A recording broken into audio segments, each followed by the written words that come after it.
नमस्कार, मैं सुनैना कश्यप और आप देख रही हैं KH लाइव हिमाचल।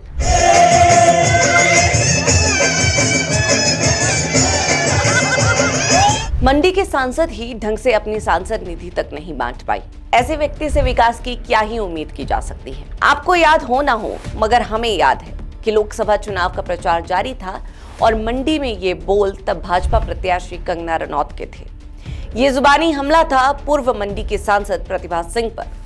कंगना के हिसाब से अगर आप सांसद निधि तक नहीं बांट सकते तो आप विकास भी क्या ही करेंगे। बिल्कुल सही है, सांसद अगर सांसद निधि भी ठीक से ना बांट पाए तो क्षेत्र का क्या ही विकास होगा।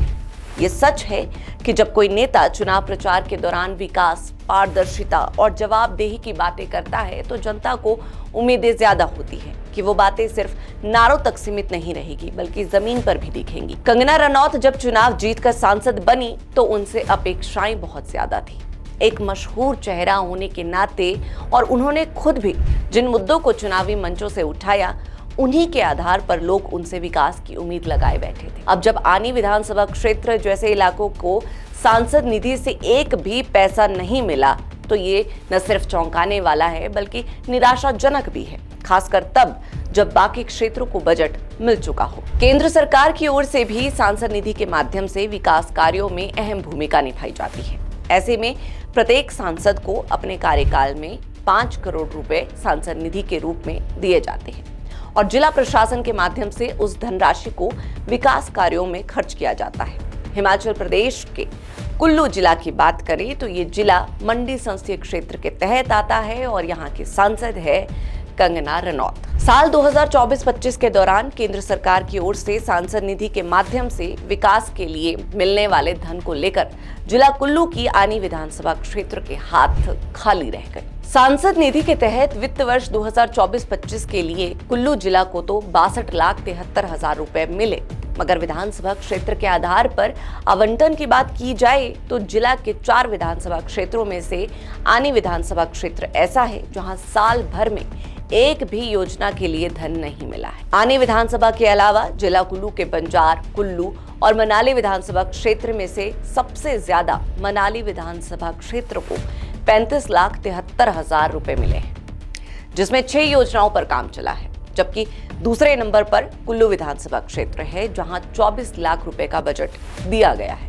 और इससे 2 योजनाओं पर काम चल रहा है। उधर बंजार विधानसभा क्षेत्र में एकमात्र योजना के लिए 3 लाख रुपए का बजट दिया गया है। दरअसल इस बात का खुलासा तब हुआ जब सांसद निधि के तहत मिलने वाले धन की जानकारी के लिए RTI लगाई गई थी, लेकिन इसमें सिर्फ 4 विधानसभा क्षेत्रों की ही जानकारी मिल पाई।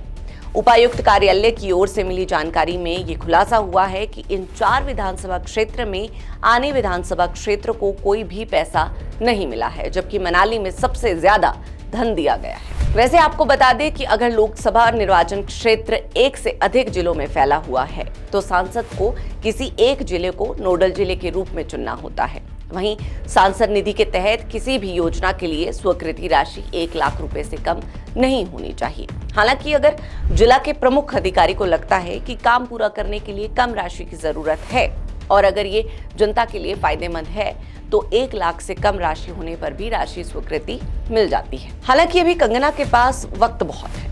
2029 तक सांसद निधि बांटने के लिए काफी समय पड़ा है, मगर ये निधि कहां बांटी जाएगी, सवाल तो ये है। कहने को तो 2029 तक का समय है, पर अगर हर साल इसी तरह एक विधानसभा को नजरअंदाज किया गया तो फिर आखिरी समय में दी गई निधि सिर्फ इलेक्शन स्टंट ही मानी जाती है।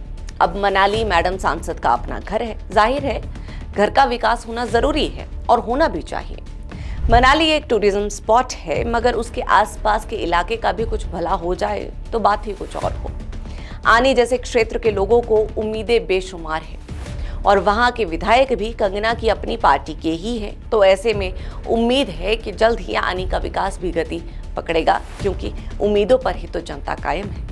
अगर प्रचार के समय में वो ये सवाल पूछ सकती थी कि प्रतिभा सिंह सांसद निधि क्यों नहीं बांट पाई, तो अब ये सवाल उन पर भी लागू होता है। विकास सिर्फ शहरों तक सीमित रहेगा तो ग्रामीण भारत में असंतोष बढ़ेगा और वही असंतोष चुनावों में परिणाम तय करता है। खैर, आज के इस चर्चा में इतना ही। इस पूरी चर्चा पर आप सभी की क्या राय है, यह हमें कमेंट सेक्शन में जरूर बताएं।